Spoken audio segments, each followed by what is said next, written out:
Hello, Tim here. Welcome to Shop Talk with Tim.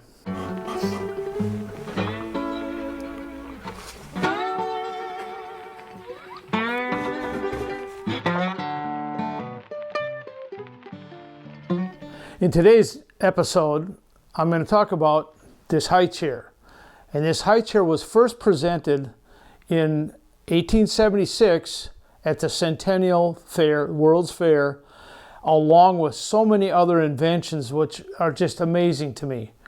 Among that, those inventions that were introduced for the first time included Heyer's root beer, Heinz ketchup, the typewriter, the Remington 1, Alexander Graham Bell, and this chair also, not this particular one, but this style, on the very back of this chair has got the date stamped 1876. This was shown as an innovative piece of furniture. This style is Eastlake style furniture. Charles Eastlake was a British designer, and at that time period, he wrote a book called Hints on Household Taste. It was so influential in America, more so than England, ironically, but so much of this Victorian furniture that became Americanized was inspired by Charles Eastlake. So this is an Eastlake style design. This is out of walnut. And when I acquired this piece, it was in pieces. It was in a box of parts. And fortunately, just about everything was there. So what's unique about this high chair, I'm going to turn it sideways here. Now, the seat is machine cane, which means that the cane was pre-woven. This is not the original caning. The original caning was more of a basket weave rather than the holes.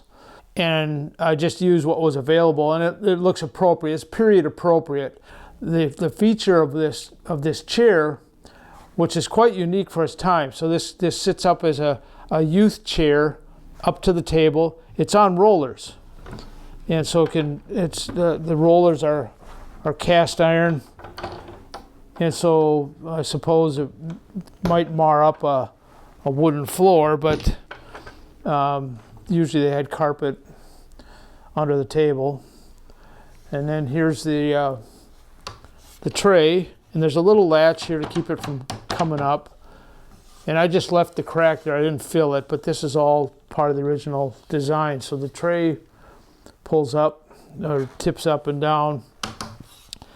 So not much different than a modern high chair where you can take the tray out of the way. You'll notice on the back side there's this lever. This is so ingenious how these engineers did it at that time. I just love the art of this piece of furniture. So up here you see the very faint, but I made sure I didn't sand it out. It's got the maker's name on it and then the date of 1876. Now this pulls up like this here, and it'll go down to that position. So now you can flip this out of the way so you can have this a little bit lower. Everything's cast iron here, so you got these gears there that mesh and hold this at that level. But the cool thing is you can go, this is kind of a runabout thing, so it could be in that position. But the coolest thing is that you go all the way down, and now you got a rocking chair. And I think this is so innovative. In today's market, you see like high-tech high chairs. Everything's all about safety and no pinch points and anything like that. So I wouldn't recommend, child could get his fingers pinched here. There's a lot of pinch points on this. But this, to me, is just a work of art as far as a innovative design. Little footrest here. And I even put my grandson, when he was littler, I put him in here for a little bit, and it was kind of fun. Just a little bit, there we go. So apart from apart from being, I guess because you can adjust the height of this thing, maybe that's what this is for. Yeah, that's a little more stability than all the way up. There's burl veneer right there. So this would probably be designed to look like it goes with the other pieces of Eastlake furniture in your fine house, in your Victorian house. So with all the innovation and the Industrial Revolution, the first Industrial Revolution was from 1790 till about the Civil War period, 1860s. And that was all about steam power and things that reduced the amount of labor for sawmills and for cotton mills and certain kinds of locomotives and things like that. The second Industrial Revolution, which this is a part of, is the electrical age.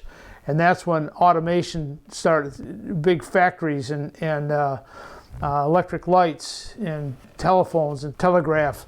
So electrical period lasts up to about the time of the First World War.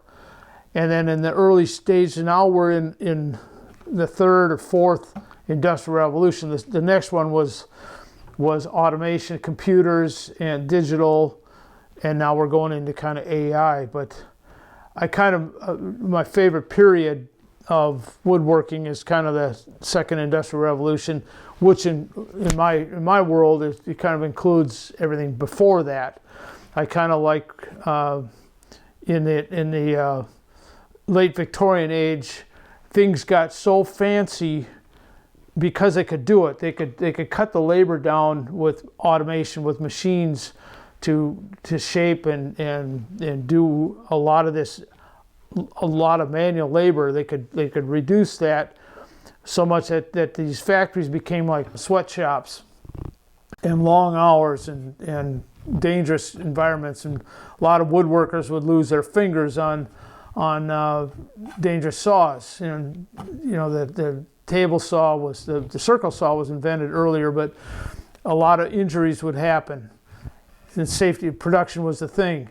The next period that came shortly after this was so innovative, became like the arts and crafts movement, which was like around 1900, where they rejected all this kind of stuff and went to more simplistic design.